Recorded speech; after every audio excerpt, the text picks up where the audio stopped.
All right, so today we're getting our worms in, and I had this old horse manure that I was composting. So this is gonna make a really good base. And in here, there's some like eggshells already starting to break down and stuff. We got roly-polies, and there's still some like horse manure clumps, but it's pretty old and it's mostly just kind of dried grass. So I got this in here. I've got to get this super wet. Not super wet, but I got to get it wet. I'm gonna let it soak. I haven't gotten any phone calls about my worms being in yet, but I've got a ton of green to put on them. And I'm excited. I'm excited to get this going.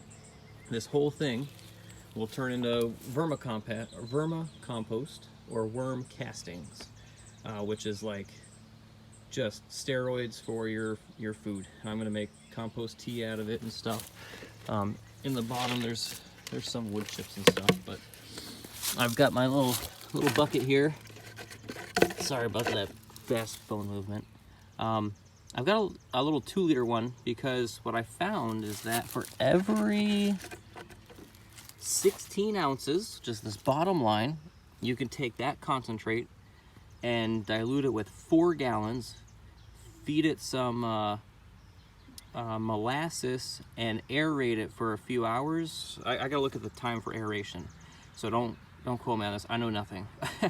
But then I think you can aerate it and create a really good healthy spray for all your plants and your fruit trees and stuff. That's really beneficial bacteria and all that good stuff. So I'll be trying to do that, make as much of that as I can throughout the season and store it.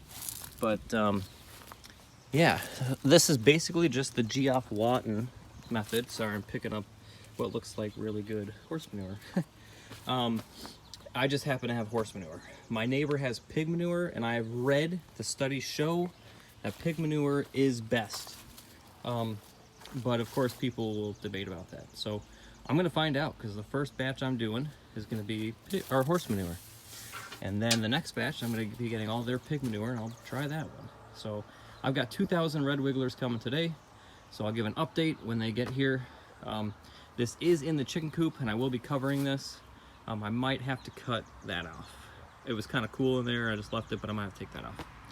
So anyways, see, I was cleaning out my chicken coop. I'm building a brooder and making my chicken coop. I guess I can show that real quick.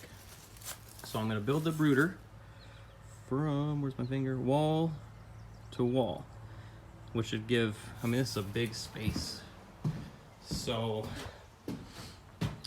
from here all the way to here.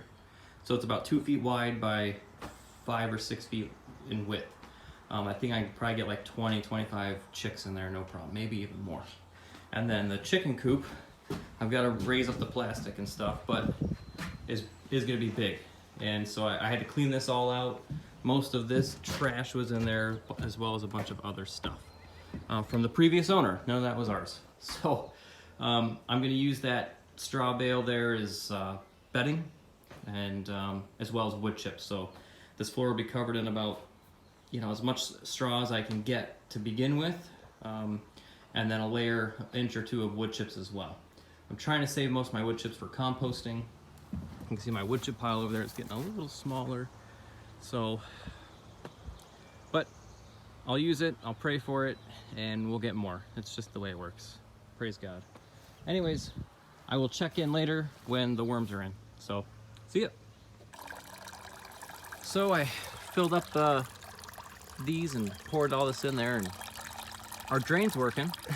That's good. That's why I'm doing this before the worms come today, so that way I can see how much moisture is going to come out of there and how much moisture this old horse manure will take up. Now it had some, and they say it's important you stay about 60 or 70% moisture. I don't know. You got to keep it wet enough for the worms. And so I'll just have to learn that as I play, because I'm not going to be all perfect about it. I guess that little thing's overflowing already. So that'll be some good compost tea possibly. I don't know. We'll have to see. Anyways, this should be good. I guess you should be able to grab it and like wring a few drops out. Yeah, there's some drops. They're like a wet sponge. But it's, 9 inches deep or so. So we'll just let it soak there for the day, and when we get the worms, we should be ready to go. Toss them on there and put food on, and then cover them up. So okay, now we will see you when the worms get here. All right, so as I'm walking back up, I think FedEx dropped off my worms. Yeah, totally, red wigglers, sweet.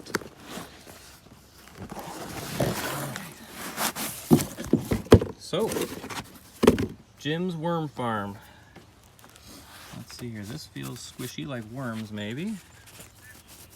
Extra bag, I don't even know. The perfect potting soil. It's interesting, I didn't buy potting soil, I bought food. Worm food, which is this one. I guess if I want to do a small one, I could do that. And here's our worms. Nice, let's see. They say you should get these guys in right away. Well, as we've been working on the worm farm this morning, we're gonna get them in right away. Excuse my runny nose too, it's allergy season, and I'm not quite eating all of our own healthy, nutritious, organic food yet because we just started this process. So my allergies are kicking up. But the Lord has told me, once we get to where I'm eating 95% of our own homegrown food, that those will go away, so we will wait for that. Oh yeah, they look good. Okay. Look at those guys. They are hungry. I hope you're hungry because I got a lot of good food for you. That's so cool. Oh, it just feels like them. They're just everywhere. Fantastic. Well, I'm going to take these guys. I'm going to walk down there and put them in with some greens and a little bit of that food to get them started because they got small mouths and that way they're happy. All right, I'll see you back down at the worm farm. All right, we're back down at the new worm farm, worm tub. There's our red wigglers, food that came with it, extra water just in case. But I took my fork here and I was just peeling in the middle to see the moisture level. And in the middle, there's some grass yet because it was in an old compost bin. You can see, it's hard to tell, maybe against the wall here. Just a few droplets. So I'm thinking it's just about perfect for them. So I'm gonna go ahead and bury the grass. They'll eat that. Okay. It's old horse manure, don't worry, I know I'm gonna get my hands in there. People are like, ah. But this is awesome. Let's take a look. Woohoo. People call these little beauties and stuff. I just call them, they're just God's little workers for us. Look at them all. I don't know if they're beautiful, but they are cool. A couple more in here, hang on. I know for Glendalise, this makes her squirm. She can't stand it. It feels so weird. I've never had a worm ball in my hand. Yes, this feels about as weird as it looks. And they're a little dry. So apparently you put them down and then they want to get away from the light, so they will work their way in. I'm just gonna kind of spread them around a little bit. Again, I'll get working on my other camera so that I can start to see better. And they don't like the light. So people talk about having their red wigglers want to run away or something. I'm gonna let them, not gonna cover them right away so that they bury themselves. And then I'm gonna put the cardboard over it and make sure that they go down. So food, like I said, I got all this, about a half bag full of stuff today. This is all fresh out of the garden. I suppose you just sort of set it on top here. So I got 2,000 red wigglers. I don't know necessarily how much you're supposed to feed them or not feed them. I'm just gonna do the whole bag here. And then I'm gonna use the bag. It's got there's some cardboard and stuff in it, but they'll eat that as well, so not too worried about that. There's some old strawberry ends in there. I crushed up some eggs this morning. So these guys got a good little bit to start. Paper towel, which I hear is decent. There's also some coffee in there. And I'm just gonna take this bag and place it over there as a cover. All right, so got the bag on. Their feed is like this, I don't know, some sort of cornmeal or something.